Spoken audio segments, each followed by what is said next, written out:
आप सभी को राधे राधे, जय श्री कृष्णा। चलिए सुनाते हैं लड्डू गोपाल की एक ऐसी अद्भुत लीला कथा जिसे सुनकर आप भी आज आश्चर्यचकित हो जाओगे।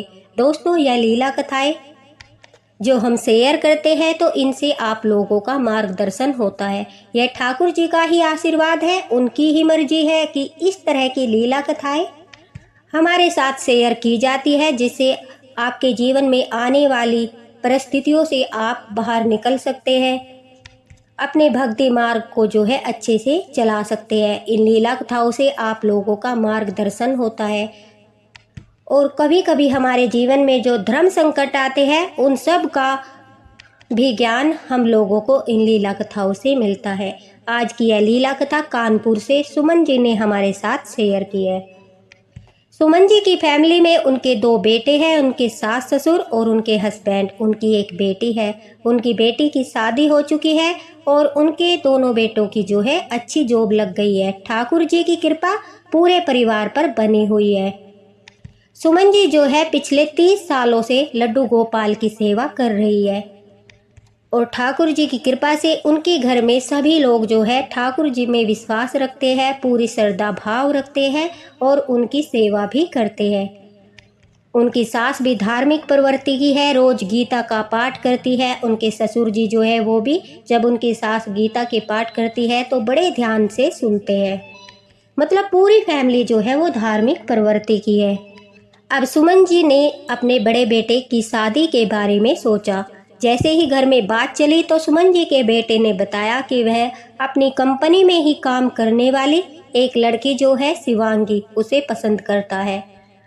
उसने बताया कि शिवांगी जो है हिंदू धर्म से ही है और वह भी जॉब करती है, दिखने में भी सुंदर है और अच्छे स्वभाव की है। सभी लोगों ने अपने बेटे की खुशी के लिए इस रिश्ते के लिए हाँ कर दिया। और दोस्तों, देखते ही देखते सुमन जी कहती है कि उनके बड़े बेटे की शादी ठाकुर जी की कृपा से बड़े अच्छे से हो गई।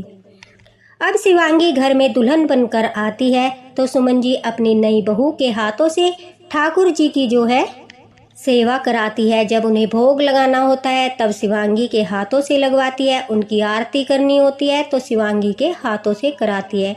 नई बहू के हाथों से लड्डू गोपाल की सेवा कराने का भाव इसलिए सुमन जी के मन में आया। उन्होंने सोचा कि आगे चलकर जो है यह सेवा की जिम्मेदारी उनकी बहू को ही उठानी है, क्योंकि वह घर की बड़ी बहू है। जिस प्रकार उनकी सास के बाद सुमन जी ने जो है बड़ी बहू होने के नाते लड्डू गोपाल की सेवा की जिम्मेदारी ली, उसी तरह से वह आगे चलकर जो है लड्डू गोपाल की जिम्मेदारी शिवांगी को देना चाहती थी। और उन्हें पूरा विश्वास था कि वह हिंदू धर्म से है तो देवी देवताओं में आस्था रखती है। इसी कारण से धीरे धीरे अब वह शिवांगी को ठाकुर जी की सेवा के बारे में बताने लगी।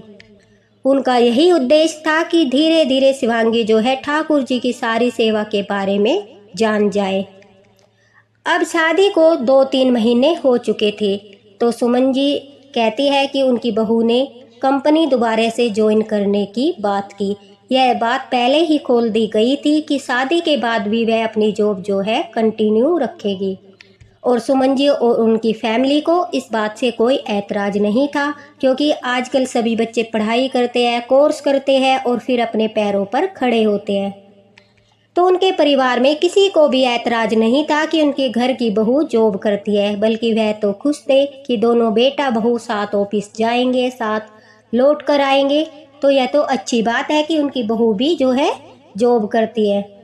लेकिन जैसे सुबह वह ऑफिस के लिए निकलती थी तो जो सुमन जी थी वो अपनी पूजा की सारी तैयारियां कर लेती थी। लड्डू गोपाल को नहलाकर, स्नान करा के, वस्त्र पहनाकर, उनका सारा श्रृंगार करके उनको बैठा देती थी। और फिर अपनी सुमन जी और उनका परिवार जब भी घर से बाहर जाते थे तो वह ठाकुर जी की आरती लिए बगैर, उन्हें बोले बगैर कभी नहीं जाते थे। तो यही नियम उन्होंने अपने बेटा और बहू के लिए भी रखा कि जब भी ऑफिस के लिए निकले तो ठाकुर जी का आशीर्वाद लेकर ही निकले। और इसमें उनका जो है अच्छा भाव ही छिपा था, ताकि बच्चों पर घर से बाहर जाने के बाद कोई संकट न आए। अगर कोई संकट आ भी जाए तो ठाकुर जी उनकी रक्षा करें। अब सब कुछ अच्छे होने के बाद सुमन जी ने जो है तय किया कि वह बांके बिहारी जी के दर्शन करने पूरी फैमिली वृंदावन जाएगी।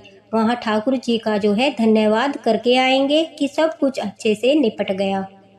और अपनी इस इच्छा के बारे में वह पूरी फैमिली से बात करती है, लेकिन शिवांगी और उनका बेटा वृंदावन जाने से मना कर देते हैं। वो कहते हैं कि अभी हमें ऑफिस से छुट्टी नहीं मिल रही, हम बाद में दर्शन करके आएंगे, लेकिन आप लोग हो आइए, आप दर्शन कराइए, घर की जिम्मेदारी हम पर छोड़ दीजिए।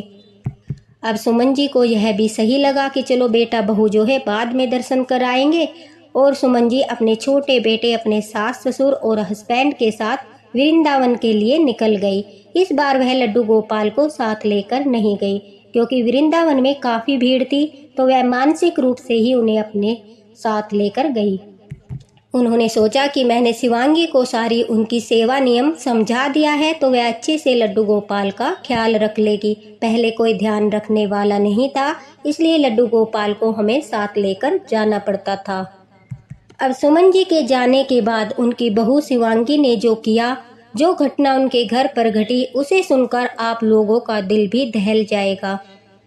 जब सभी लोग वृंदावन चले गए तो शिवांगी ने अपने कुछ दोस्तों को घर पर इनवाइट किया और ठाकुर जी की मौजूदगी में घर पर वो सब बनाया जो आज तक सुमन जी ने अपने घर में नहीं बनाया था। बहू ने घर पर नॉन वेज बनाया, अपने दोस्तों के लिए मटन, चिकन और ड्रिंक का इंतजाम भी किया। अब जब सुमन जी के बेटे ने उसे समझाया कि हमारे घर में लड्डू गोपाल विराजमान है और मैंने घर वालों से यह बात छुपाई थी कि तुम नॉन वेज खाती हो, क्योंकि मुझे डर था अगर उन लोगों को पता चल गया तो वह शादी के लिए जो है मना कर देंगे, इस वजह से मैंने घर में किसी को नहीं बताया कि तुम नॉन वेज खाती हो। तो अब वह हंसने लगती है और कहती है, अरे घर पर कोई नहीं है और उन लोगों को पता भी नहीं चलेगा, वह 2 दिन के बाद आने वाले हैं और तब तक तो जो है घर में अच्छे से सफाई भी हो जाएगी। अगर हम बाहर से ऑर्डर करेंगे तो हमारा काफ़ी खर्चा हो जाएगा। मुझे सब बनाना आता है और तुम तो जानते हो कि ऑफिस के सारे दोस्त जो है नॉन वेज खाते हैं, उन्हें अच्छा नहीं लगेगा। वह हमारी शादी के बाद पहली बार हमारे घर आ रहे हैं, तुम चिंता मत करो। और जो मम्मी जी है और पापा है, दादा दादी है, उनको कौन बताएगा? उन्हें कोई नहीं बताएगा, मैं नहीं बताऊंगी, तुम नहीं बताओगे तो उन्हें पता भी नहीं चलेगा कि उनके बाद घर में क्या हुआ और क्या नहीं हुआ। अब जो है सुमन जी का बेटा भी अपनी वाइफ की हाँ में हाँ मिलाता है और बड़ी खुशी खुशी दोनों जो है पार्टी की तैयारियां करते हैं। अब वह पार्टी की तैयारियां कर ही रहे थे कि घर में नॉन वेज बन रहा था, तभी अचानक से वृंदावन से सुमन जी का कॉल आता है और वह अपने बेटे को बहू से बात करने के लिए कहती है। जब शिवांगी से वह बात करती है तो वह पूछती है क्या ठाकुर जी को जो है भोग लगा दिया? तो शिवांगी बड़े ही मुस्कुरा कर कहती है कि हाँ, बस अभी मैं भोग लगाने वाली हूँ, खाना बन रहा है, और जल्दी जल्दी में जो है फ़ोन को काट देती है। अब शिवांगी सोचती है कि अगर वह अलग से खाना बनाएगी तो काफ़ी देर हो जाएगी। उसने जो चावल बनाए थे, अपना चिकन बनाते बनाते उन्हीं चावल का भोग जो है ठाकुर जी को लगा दिया। उसमें से ही कुछ चावल निकाल कर बूरा के साथ जो है शक्कर के साथ लड्डू गोपाल को भोग लगा दिया। ठाकुर जी को भोग लगाने के बाद एक आश्चर्यजनक घटना होती है। सुमन जी को वृंदावन में उल्टियाँ शुरू हो जाती है, तो सभी लोग यह सोचते हैं कि गर्मी की वजह से उनकी तबीयत खराब हो गई। अब सुमन जी की हालत बहुत खराब हो जाती है।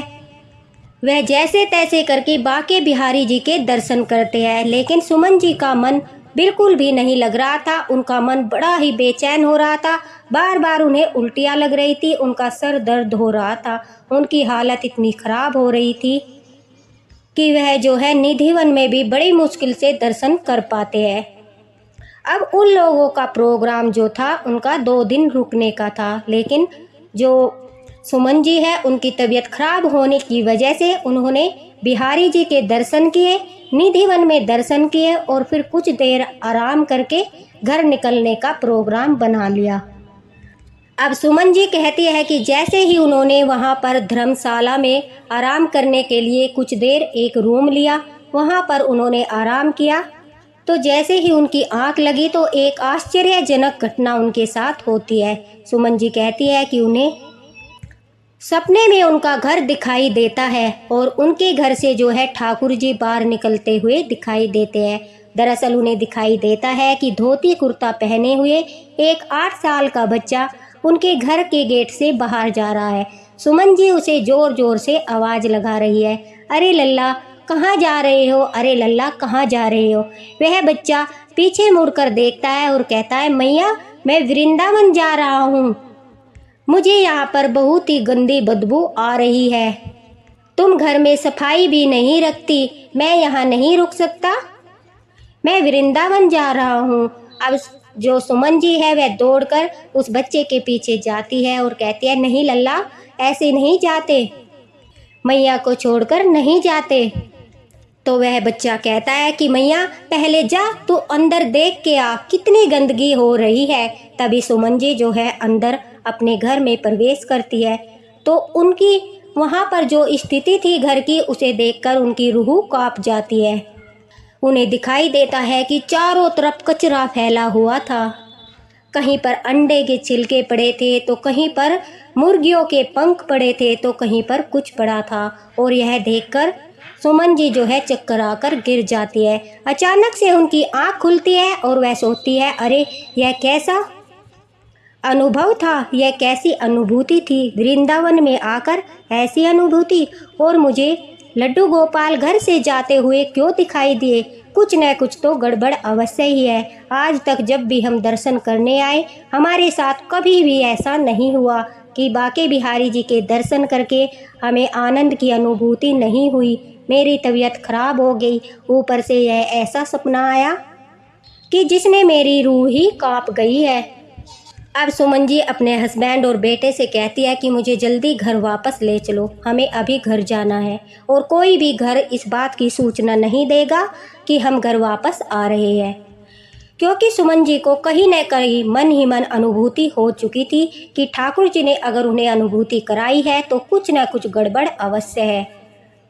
लेकिन अपने इस विश्वास को, अपने इस अनुभव को वह अपनी आंखों से देखना चाहती थी कि आखिर बात क्या है।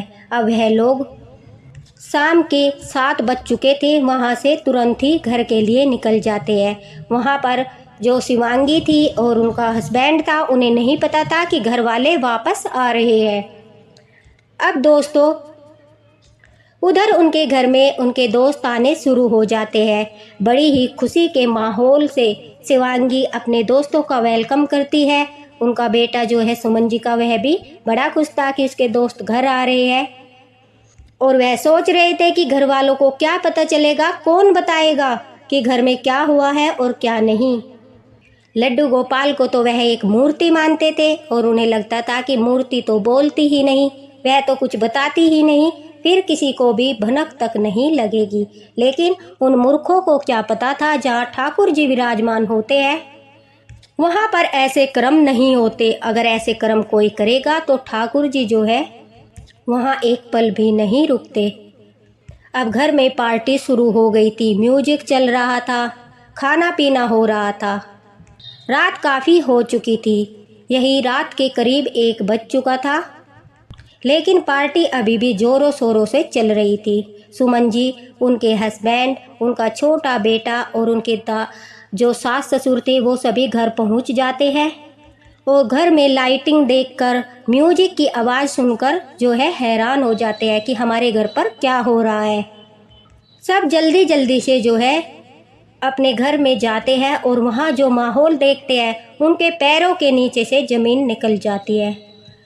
सुमन जी एकदम से देखकर हैरान हो जाती है और आग बबूला हो जाती है। वह अपने बेटे पर चीखने चिल्लाने लग जाती है।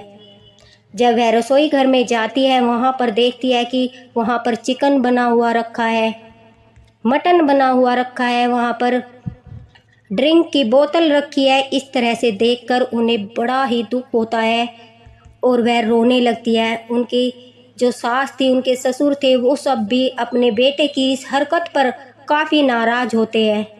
अब सुमन जी जो है कहती है कि यह सब बंद करो। उनके सभी दोस्त चले जाते हैं और फिर अपने बेटे बहू से इस बारे में बात करती है। तब उनका बेटा बताता है कि उनकी बहू जो है नॉन वेज खाती है।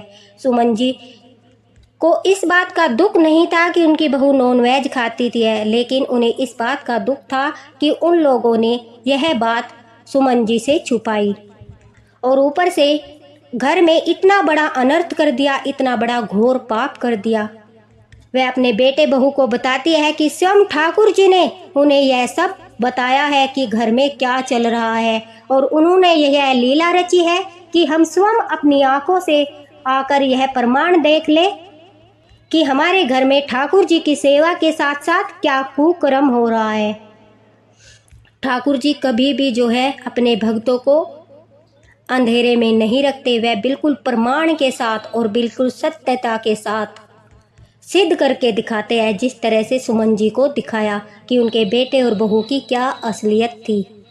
अब सुमन जी अपने बेटे से कहती है, अगर तुम्हें पार्टी करनी ही थी तो तुम घर के बाहर करते, अगर तुम्हें यह सब करना ही था तुम घर के बाहर करते, मैं तुम्हें नहीं रोकती, क्योंकि तुम्हारा कर्म तुम्हारा है और मेरा कर्म मेरा है। लेकिन मेरे घर में ठाकुर जी की सेवा होती है, वह विराजमान है और उनकी उपस्थिति में तुम लोगों ने इतना बड़ा अनर्थ किया।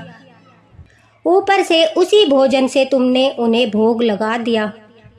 उस दिन के बाद में सुमन जी ने अपनी बहू को कभी भी ठाकुर जी की जो है सेवा नहीं करने दी। उसके सामने शर्त रख दी कि अगर तुम जो है नॉन वेज खाना चाहती हो तो फिर तुम ठाकुर जी की सेवा नहीं कर सकती, अगर तुम नॉन वेज को त्यागती हो तो तुम ठाकुर जी की सेवा कर सकती हो। लेकिन उनकी बहू ने नॉन वेज खाना नहीं छोड़ा, वह अपने पति के साथ अलग फ्लैट में जाकर रहने लगी। तो दोस्तों, अगर आपके बच्चे भी नॉन वेज खाते हैं तो इसमें आपकी कोई गलती नहीं है। तो इसका बस विशेष ध्यान यह रखना है कि वह घर में अगर नॉन वेज बनाते भी है तो अगर तुम्हें ठाकुर जी का भोग बनाना है तो बिल्कुल साफ स्वच्छ करके, रसोई को बिल्कुल साफ करके, उसे धोकर, उनके बर्तन बिल्कुल जो है खाने के अलग होने चाहिए, बिल्कुल सेपरेट होने चाहिए। कोई भी बर्तन ऐसा नहीं होना चाहिए ठाकुर जी का जिसमें आप खुद का भोजन बनाते हो, बिल्कुल सेपरेट सब सामान रखना चाहिए। वैसे तो जहाँ ठाकुर जी की सेवा होती है वहाँ इन चीज़ों की मनाही है, इन चीज़ों को नहीं करना चाहिए। नॉन वेज न खाना चाहिए, ना ही पकाना चाहिए। लेकिन आजकल के बच्चे जो है वो माँ बाप की नहीं सुनते। तो हर तरह की फैमिली है, अगर आप ठाकुर जी की सेवा कर रहे हो, आपके घर में आपकी नहीं चल रही है, बच्चे नॉन वेज वगैरह खाते हैं, तो आप अपने ठाकुर जी के भोग के लिए अलग से खाना बनाइए, अलग से उनके लिए कोई ऐसा स्थान तैयार कीजिए जहाँ पर आप उनका भोग बना सके और ठाकुर जी को उस स्थान से भी थोड़ा दूर पर विराजमान कीजिए जहाँ पर इस प्रकार का भोजन पकता हो। क्योंकि तामसिक भोजन जहाँ पर पकता है, जहाँ पर मीट मांस खाया जाता है, वहाँ पर ठाकुर जी विराजमान नहीं रहते। और ठाकुर जी की सेवा करने वाले को तो इन चीज़ों का सेवन बिल्कुल भी नहीं करना चाहिए। अगर आपको मेरी यह बात बुरी लगी तो इसके लिए मैं माफ़ी चाहती हूँ, लेकिन हमारे शास्त्रों में भी नॉन वेज खाने की मनाही है। अगर हमें ठाकुर जी की सेवा करनी है तो कृपा करके नॉन वेज का सेवन नहीं करना चाहिए। और ठाकुर जी जो है वो स्वयं ही अपने भक्त को अनुभूति करा देते हैं। अगर उनकी गैर मौजूदगी में घर में कोई इस तरह का कर्म करता है कि क्या पता चलेगा। और जिन लोगों को लड्डू गोपाल मूर्ति लगते हैं कि यह क्या बताएंगे, यह क्या बोलेंगे, यह लीला कथा सुनकर उनका भ्रम भी दूर हो गया होगा, क्योंकि लड्डू गोपाल जागृत होते हैं। वह सब कुछ देखते हैं कि हमारे घर में क्या चल रहा है, क्या हो रहा है, क्या नहीं हो रहा है। वह हमारे घर के ठाकुर होते हैं और अगर हमारे घर में इस तरह का क्रम होता है तो वह एक पल भी हमारे घर नहीं रुकते, वह तुरंत के तुरंत वहाँ से प्रस्थान करके वृंदावन की ओर चले जाते हैं। तो इस बात का विशेष ध्यान रखना चाहिए। सुमन जी को जिस तरह से लड्डू गोपाल ने अनुभूति कराई, तो इस बात से यह तो साफ है कि सुमन जी लड्डू गोपाल को बड़ा ही प्रेम करती है, समर्पण भाव है और उनकी सच्ची भक्त है। तभी तो ठाकुर जी ने उन्हें इस बात का प्रमाण दिया और इतनी दूर होते हुए भी उन्हें सब कुछ जो है अवगत करा दिया। अब उनकी बहू को और उनके बेटे को भी काफ़ी आश्चर्य हो रहा था कि यह सब ठाकुर जी की ही लीला है और उनकी शक्ति के कारण ही उनके घर वालों को यह सब पता चला, क्योंकि वह तो सोच रहे थे कि हम तो बताएंगे नहीं और मूर्तियाँ जो है वो बोलती नहीं है।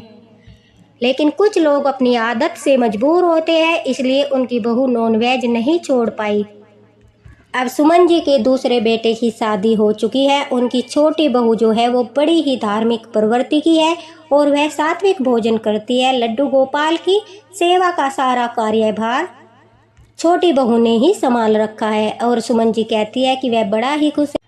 सुमन जी जो है लड्डू गोपाल का कोटि कोटि धन्यवाद करती है कि उन्हें समय रहते सब कुछ सच्चाई पता चल गई।